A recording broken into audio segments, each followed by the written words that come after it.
Most of you probably know something about the economic crisis affecting Venezuela right now, considered the worst crisis in the country's history. You may even be able to recall certain phrases associated with it, like hyperinflation or mass migration. And both of these are definitely true.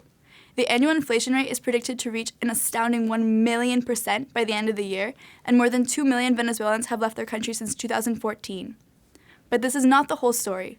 Many people are not able to leave, and those left behind are suffering from a severe humanitarian crisis brought upon by the plunging economy and controversial political decisions.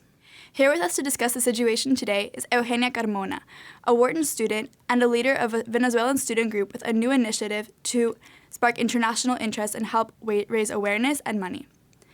In September, the group held their first event, which they called Voices Against State Repression, in which Eugenia and 2 other students shared personal testimonies.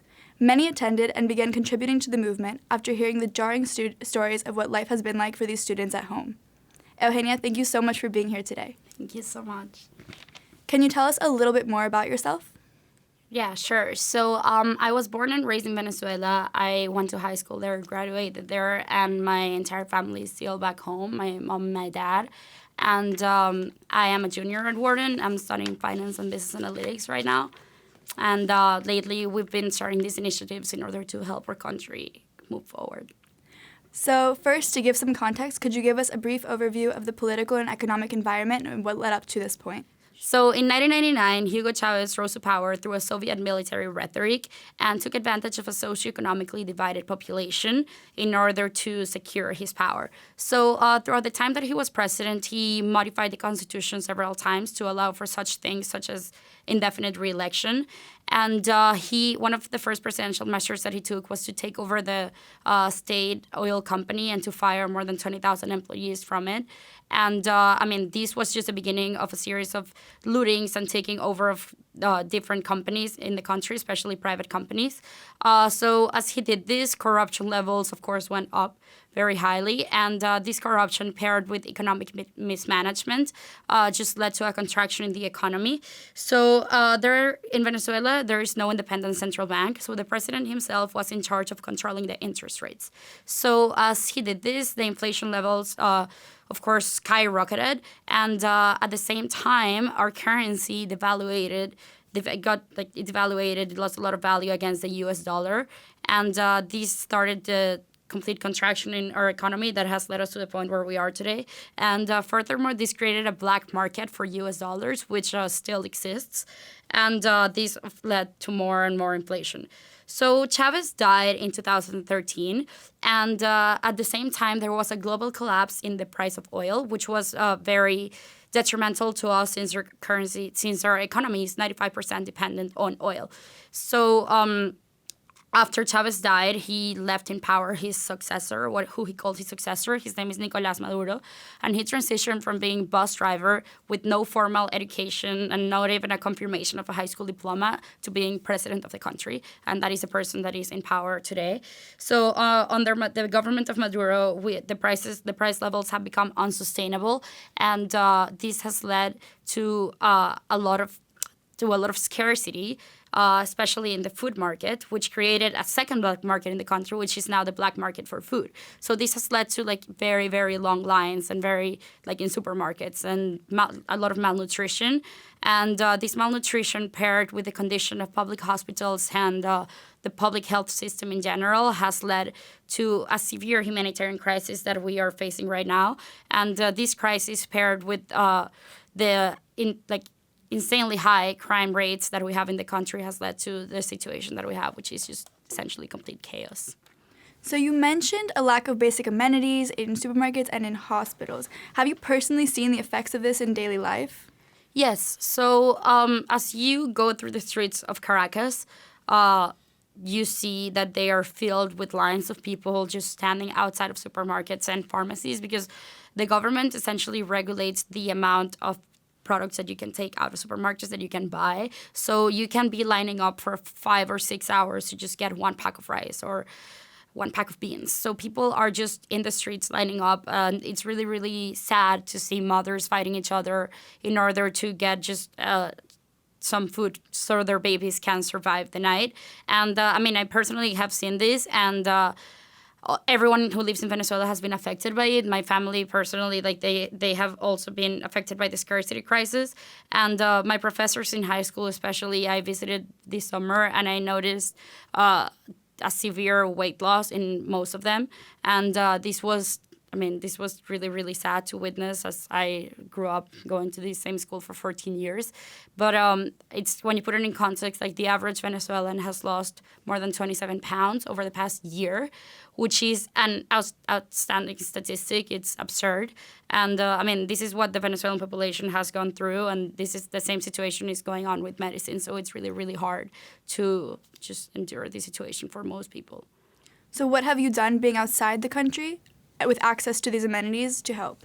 So, personally, my dad is a type 2 diabetic. So every time I go home, I have to, for example, bring insulin to him, which is the substance that he needs to survive. And the same way I do this with my dad, I do this with several family members and friends who like need basic amenities that you could like never think of that are not present in the country. So like we don't have Advil, we don't have Band-Aids, we don't have tampons, we don't have birth control. So like we have to bring all these resources home when I go back.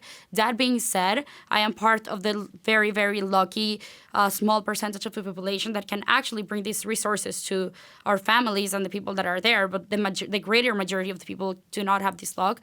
And in order to help those people while being here in the United States, I think I have a responsibility to my country and to all those people that are suffering so much to just also raise awareness and raise money for them and raise money to buy food and to just get medical supplies into the country. So I've been starting certain initiatives with other Penn students here in order to maximize the help that we can provide to those people that don't have the same luck. So to change the subject a little bit, you also mentioned crime earlier. How has safety changed in Venezuela, and have you, your family, or your friends been personally endangered by the crisis? Yes, for sure. I think that in our dictionary, the word safety was replaced by danger a long time ago. Caracas, which is my native city and capital of the country, it's considered the most dangerous city in the world, and the crime rates in the country reached more than 27,000 in the past year, and this number is just the reported homicides, so it might, I believe it is a lot higher than that, actually. In Venezuela, no matter who you are, where you live, you are never safe. And these precarious conditions of safety are reflected in several aspects of daily life. So first of all, there's just life on the streets and what you could normally see in day-to-day life. So everyone knows someone or of someone who has been either robbed or kidnapped or assaulted, which is crazy when you bring it outside of the Venezuelan context. And in fact, one of our fellow Venezuelan Penn students had her grandmother was murdered under the Chavez administration. And such as this, there are several crimes. I have friends from high school who have been kidnapped, and it's just a very, very unfortunate situation. In the same way as that happens, just like with daily life in the streets, there is a lot of crime as far up as government officials. Personally, my father has this private property in an island north of Venezuela, and he's just like, it's his land that he's always owned, and it has been passed down in my family for years. And it was basically invaded by, just people that needed a place to live, and it's just an invasion of private property. And my father has been trying to combat the fact that they were there and just try to relocate them to another place. And in order to do that, he, of course, tried to reach out to the authorities and, ended up talking to the governor of the island, who, asked him for a massive bribe in exchange. And he just refused to give that money to a government that would spend the money on, drugs and drug trafficking and, just corruption. So as he denied to do that, this news that my father was trying to expel these people just came out. And ever since then, my father has received several death threats from the people that are invading his land. And every time he flies there for business, it's scary to know that he's putting his life in danger. So as a consequence of this, just streets in Caracas are empty after 6 p.m. There are no cars, and it's just a very unfortunate situation. Just last fact about this, political prisoners have also suffered a very, very terrible luck, and I think they are the ones that are most affected by this safety and torture crisis. So recently, Lawrence Saleh, who was a a human rights activist, was released. He was in prison for a while under the Maduro administration, and he just exposed all his testimonies about being tortured by the government for several years. And I believe it's very interesting to read, and we'll publish the link as well so you can have access to that interview. I think it's important. So apart from that article, why is it that we haven't seen much about this in the media? So the media was essentially shut down by the Chavez government. He started with the closing of a company which was called Radio and TV of Caracas, which was actually owned and founded by one of her fellow Venezuelan Penn students as well. Like her family founded it in the 50s. And they were targeted for years and years and years because they were just publicizing these messages that were anti-government, obviously because of the whole crisis that was going on. The channel, this was the biggest TV channel in the country, it was forcefully shut down by the government. And in the same way that they have done that with that channel, they've done it with hundreds of media outlets that have any connection with the opposition. Such was the case of my family, actually. My great grandfather actually founded the oldest newspaper in the country back in the 1800s, and it was shut down on December 31st of 2016 because the government just believed that we were publicizing messages against them, and the last edition was printed on that day because they cut down the supply of paper, so we could never publish anything again.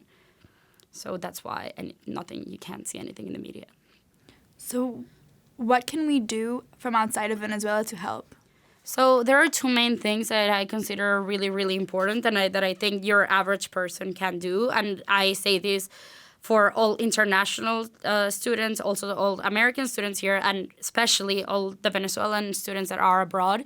So these two main things that I consider important is, first of all, raising awareness, because I think there is a lack of awareness from the international community in general. So I think that just commenting what is going on amongst your family, your friends, and people that are close to you can have a long-term impact as this reaches international organizations, and hopefully this can spark an international humanitarian intervention that can help our population just move forward, and maybe just send a message to the government, and this can maybe have an impact. And I think that the second way that we can all help is by raising funds, given that the crisis is severe and we need to solve this problem now. We cannot wait for the long-term results.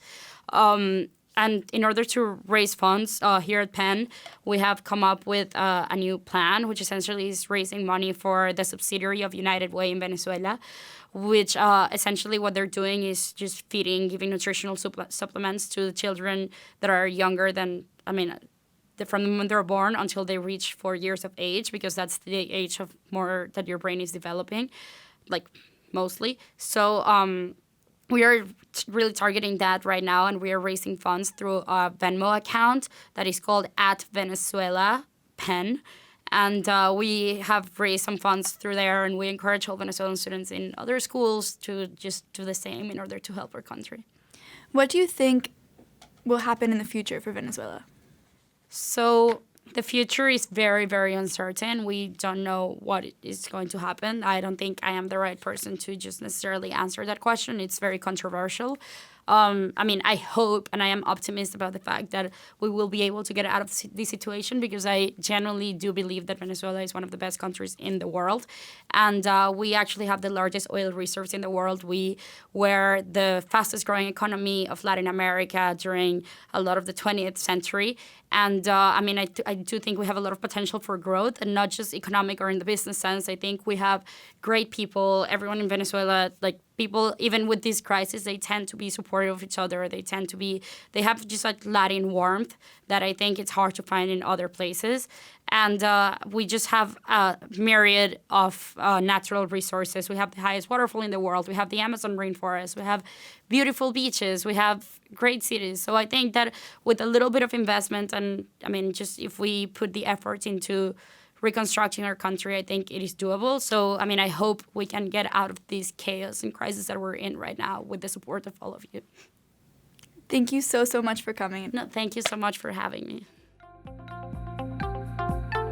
For more insight from Knowledge at Wharton, please visit knowledge.wharton.upenn.edu.